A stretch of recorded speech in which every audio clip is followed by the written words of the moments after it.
You know, I love Outlast with all my heart, which is why I can't get over some of the unanswered questions in this game. You know, questions that have yet to be solved.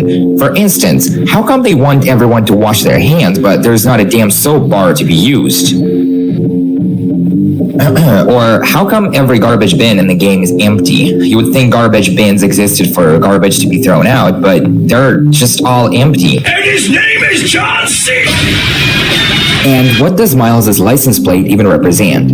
For instance, if you swapped each number out for its corresponding letter based on its value, then going by that logic, it should spell out something like BFG bid. Does it mean big guy behind interior door? How come the main gate is wide open when we just arrive and then suddenly shuts real tight as soon as we get out of the car? We see wheelchairs, lots of them, but not a single ramp. Why? Why is it that in a place full of crazies obsessed with kicking down doors, most doors are still locked? You would think they would have been all bashed down by now, no? Or this one, if this is 2013, how come a can of Coke is a whopping $1.75? Make it make sense. Exactly who made this giant hole in a gate made of metal bars? Chris? Come on, that fucker would have been strong enough to bash the whole thing clean off its hinges in a few pushes. Some other variant? How? With their hands? I've actually counted them all, and guess what? There's roughly 7,000 steps to be climbed in all of Mount Massive. Is this a reference to Skyrim? Who's laughing now? And his name is John C. Yes, I was in the chess club. Where did the security guard go? The one we should have seen early on pulling into the driveway out front? If he was whacked, we would have been able to find his body, right? And yet there is none. Also, where are those goddamn birds headed? So, who's the guy that comes crashing down the elevator shaft in the admin block the second you push the button? And what was he even doing up there to begin with? Also, why are you 30 and still living with your mom?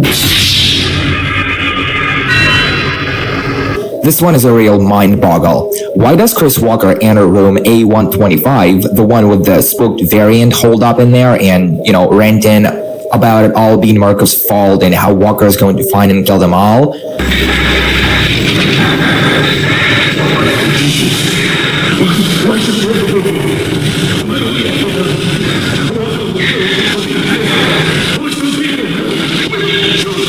And more importantly, what does he want to do in there? We'll never see him come back out again, do we? We've been joined by a beautiful lady. There's a man, actually, Derek. How come there are exactly 77 toilet paper rolls scattered everywhere? And why did this dead guy in the bathroom stall with witness scribbled in blood on the wall right behind him need all 3 toilet paper rolls at once? Was he hoarding them? Just who's the guy with both his mouth and nose sewn up tight? And how does he even function? I mean, unless he's learned to breathe through his backside. Exactly where did this blood splat come from? The one on the TV screen in the room right past the guy in the wheelchair? And why is there no dead body nearby to explain that? I mean, it takes a person to make a bloody splat, and if there was one and someone simply dragged them away, there would have been a bloody smear to show for that. Also, how come Father Martin wants me to follow the blood, but not the damn train? All we had to do was follow the damn train, CJ.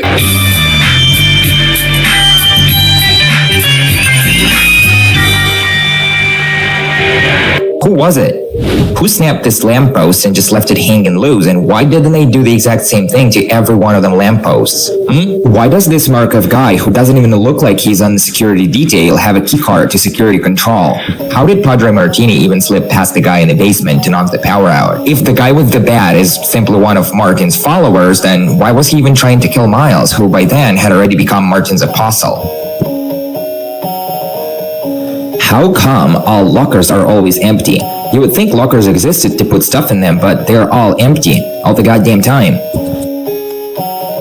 What if Miles had never arrived at the asylum to begin with? I mean, he could have got lost in the wilderness or stopped to pump some gas on the way over and met his one only true love and forgotten all about his mission. What then? How come we never see any food?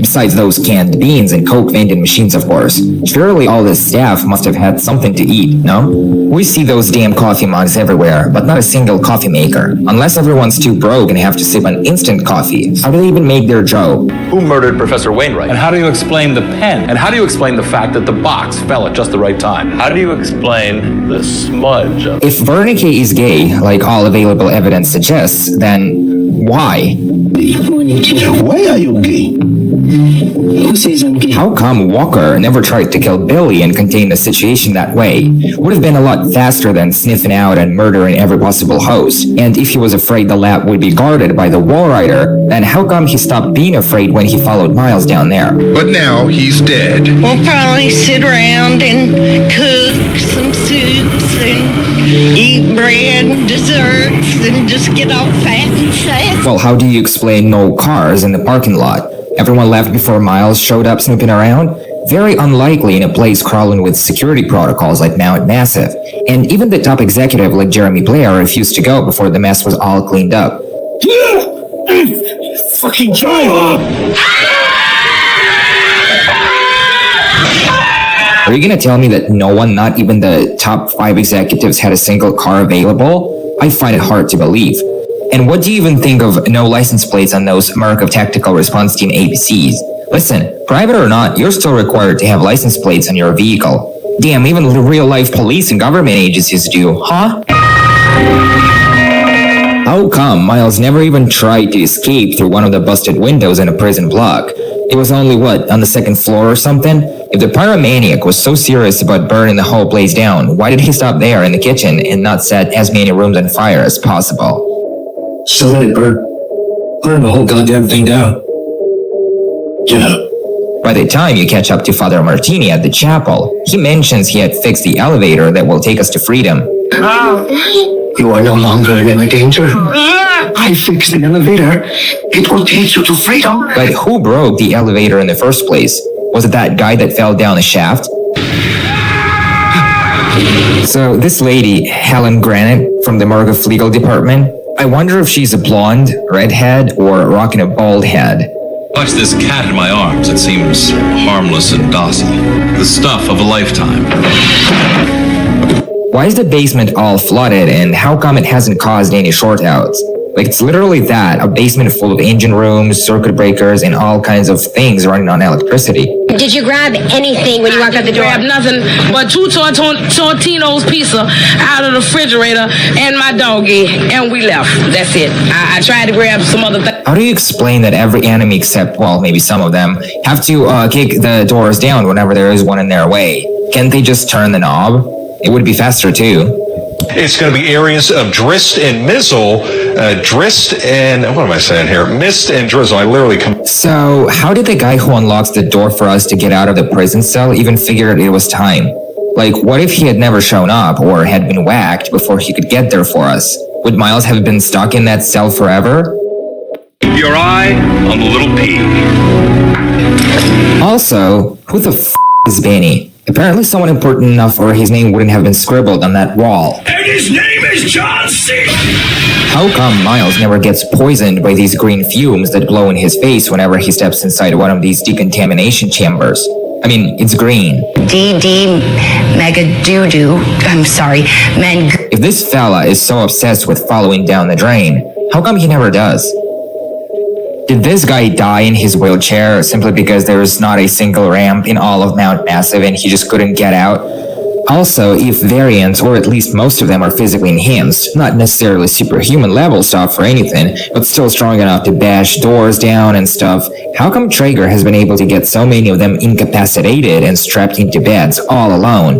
Wouldn't at least some of them get so riled up they would break free just to have revenge? So if Miles and Father Martini are kind of buddies for whatever it's worth, and Miles is helping Martini, who is a devout follower of Walrider, and Chris is trying to stop the Walrider, how come the Fatso never thought to hunt down Martini? Wouldn't that screw up with Miles and help Chris find Miles faster? No? No. What the hell? Hey, if you're still here and you've made it this far, well, thank you for watching this video. Seriously, time is the one thing we never get back, so I appreciate you putting your time into this video. So God bless you. I mean it. No, seriously. Now go and tell your mama, your papa, or maybe your sister or your dog, whatever, that you love them because, hey, they might not be there tomorrow. You know, life is strange. Bye.